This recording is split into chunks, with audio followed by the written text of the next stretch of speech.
Donc ici, on va faire l'analyse complète d'une fonction. Et quand on cherche à faire l'analyse complète d'une fonction, on cherche dans le fond les propriétés suivantes.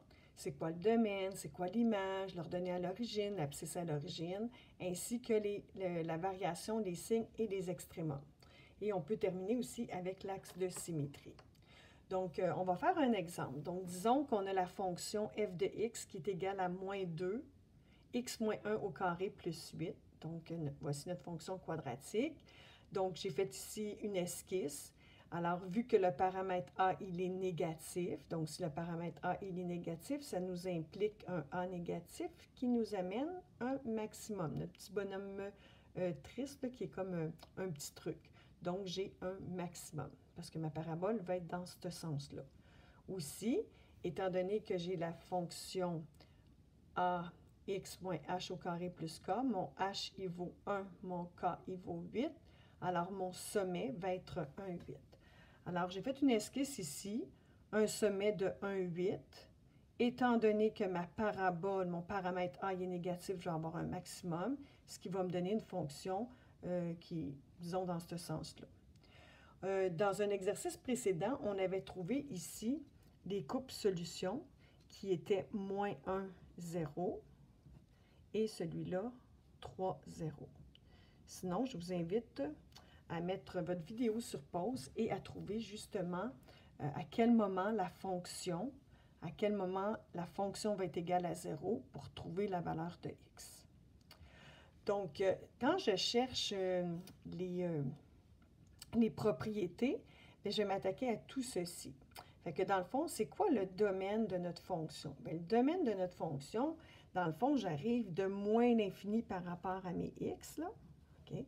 Donc, j'arrive ici à moins quelque chose, je vais avoir une valeur. Donc, j'arrive de moins l'infini, puis je continue. Puis ici, là, admettons à 100, je vais avoir une autre réponse. Donc, je vais aller de moins l'infini à l'infini. Je peux l'écrire comme ça. Ou encore, je peux dire aussi que c'est les réels. Fait que mon domaine, il est tout sur les réels. Tandis que mon image, bien, mon image, c'est quand je regarde mes y sont à la verticale, bien, je vais regarder ici comme ça. Donc, j'arrive de où? Bien, ici, là, c'est sans fin, puis ici, c'est sans fin. Donc, j'arrive de moins l'infini, puis je m'en vais jusque où comme ça? Bien, je m'en vais à mon maximum de mon y. Puis mon maximum de mon y, il vaut 8. Donc, dans le fond, on lit toujours de bas en haut, donc ça va être de moins l'infini à 8. Crochet fermé parce que mon 8 y est inclus. Mon ordonnée à l'origine, fait que l'ordonnée à l'origine, on avait fait aussi l'exercice, sinon je vous invite à mettre votre vidéo sur pause et de dire, bon, ben quand mon x vaut 0, vous remplacez votre x ici par 0 et vous allez pouvoir trouver votre valeur initiale, c'est-à-dire l'ordonnée à l'origine, qui ici est ce couple-là, qui valait dans le fond qui valait 0,6. Donc, dans le fond, quand je demande quelle est l'ordonnée à l'origine, quelle est la valeur initiale de cette fonction-là, bien, je cherche quand x valait 0, qu'est-ce que y valait? Bien, y, il valait 6. Donc, rapidement, on peut le faire. 0, 0 moins 1, ça fait moins 1. Moins 1 au carré, ça fait 1. 1 fois moins 2, ça fait moins 2.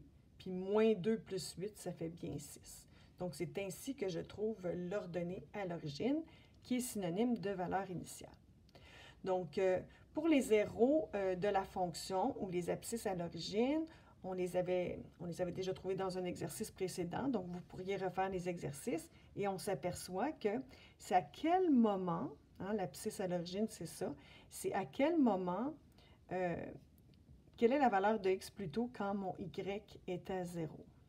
Donc, c'est quand je mets ici le y qui vaut 0 et je vais isoler la valeur de x pour enfin trouver que mon x vaut soit moins 1 ou soit 3 quand le y vaut 0. Donc, si je dis les zéros sont, bien, je vais les mettre entre accolades parce que je n'ai que deux seules réponses. Je ne peux pas mettre ça sous forme d'intervalle parce que les deux seules réponses, c'est moins 1 et 3.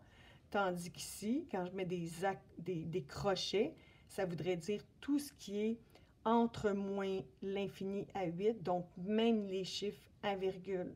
Donc, ça pourrait être ici 7,5, 6,2, donc ça pourrait être moins 100, mais aussi moins 99,999. Alors, c'est ça que ça veut dire quand il y a des crochets. On prend toutes les valeurs qui sont comprises entre moins l'infini et plus 8. Alors qu'ici, ce n'est que le moins 1 qui nous donne un zéro de la fonction et le 3 qui nous donne un autre zéro de la fonction. Quand je regarde la variation, donc la variation, c'est quand est-ce que ma fonction est croissante ou quand est-ce que ma fonction est décroissante. Alors ici, ce qui va être intéressant, ça va être vraiment le sommet.